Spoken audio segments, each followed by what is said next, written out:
This is a story about a stalker. His name was VR Boy. He enjoyed playing survival horror games and playing guitar. Unfortunately, he was very bad at both of those things.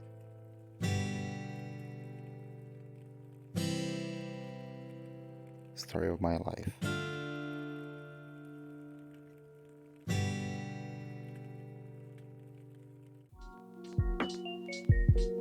Hello, you magnificent random stranger on the internet.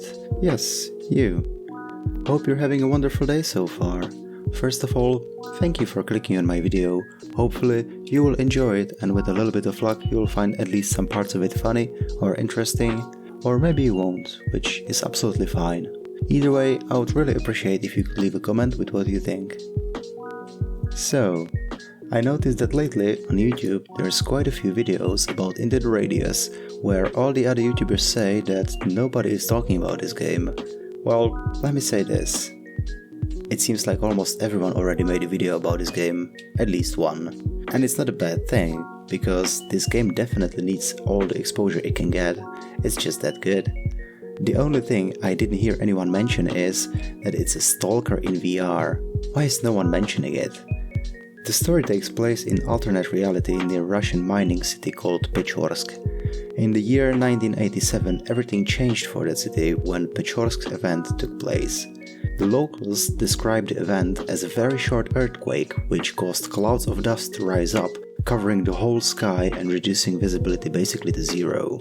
After the dust has settled, a huge glowing orb appeared on the sky with ashes floating around it. Everybody is calling it the Radius. By the year 2002, the officials have locked down the whole area around the Pechorsk city. It got named Pechorsk Zone, and no one other than the authorities is permitted inside the zone. You, as a player, wake up inside the zone, not knowing where you are or how you got there. All you know is that you are known as Explorer number 61 and you have to find out what the hell happened to you. As you start exploring, you will suddenly hear a voice who calls herself Katya, who is, by the way, very happy that someone can actually hear her. It seems like she's been alone in the zone ever since the Pechorsk event. From this point, you will have to find out what happened to Katya, help her, and while doing so, also regain all of your own memories.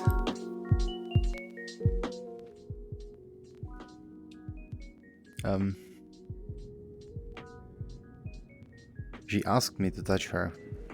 Yeah? Oh, you can hear me. The actual gameplay is quite fun. You are traveling inside the zone and are killing enemies and looting basically anything you can find. That's what I thought.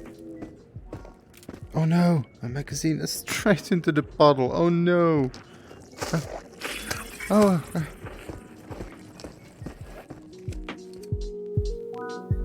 The game also gives you objectives that you have to complete in order to progress with the main storyline.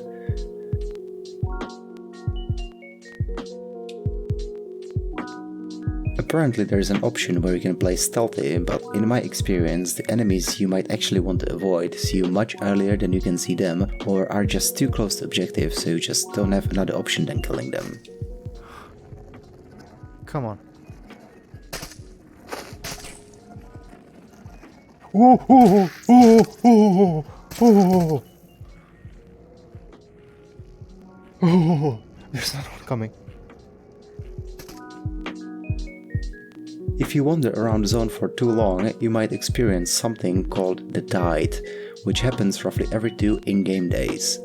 The Tide resets all the enemies and all the loot and also teleports you to a random place on the map, so it's better to avoid that.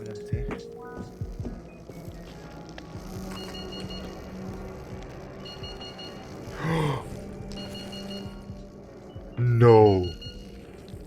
No. No, no, no, no, no, no, no, no, no, no, no. Well, at least I will have a footage of the tide.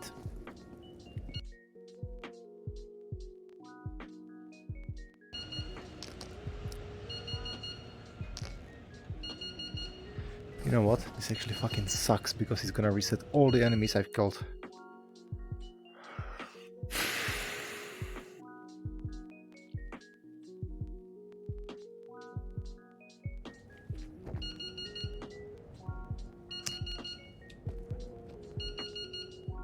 Great. In order to avoid the tide, you have to be inside your base, where you can store all your equipment, weapons and ammunition together with all your loot. There is also a shop there, where you can buy, upgrade and clean your equipment. The game offers a wide variety of weapons and all sorts of attachments, so you can choose whatever suits you the most. The customization options in this game are surprisingly wide. The game is from the genre of horror survival and it delivers on both parts extremely well. For the survival element, you have to keep track of your magazines that you have to buy separately from ammunition. You have to fill those magazines once they are empty. You can't just throw them away like in any other game. I mean, you can throw them away, but if you do, you have to buy new ones, and they are not exactly cheap. Oh no. Did I lose the magazine? I dropped it somewhere. Oh no! Ah, that sucks. You have to clean your weapons, otherwise they'll just keep jamming in the worst possible moments. It can actually cost you a life if you don't clean your weapons. You also have to clean your magazines and attachments you might have on your weapons. This part is not exactly amazing, as you don't actually physically clean them yourself. Instead, you put them into a machine and pay for the cleaning. I can kind of see why developers went this way. Even cleaning the weapons multiple times in one game session can get a little annoying.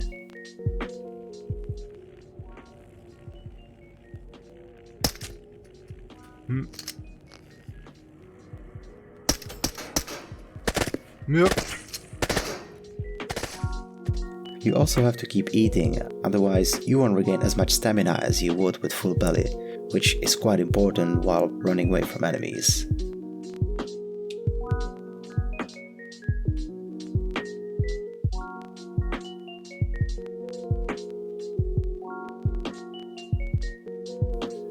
For the horror element, the game relies quite heavily on the sound design, and I'm not gonna lie, it works. You hear those steps, sounds and noises all around you all the time and it gets to you. With the combination of the game being very dark in some places, it can be really scary sometimes.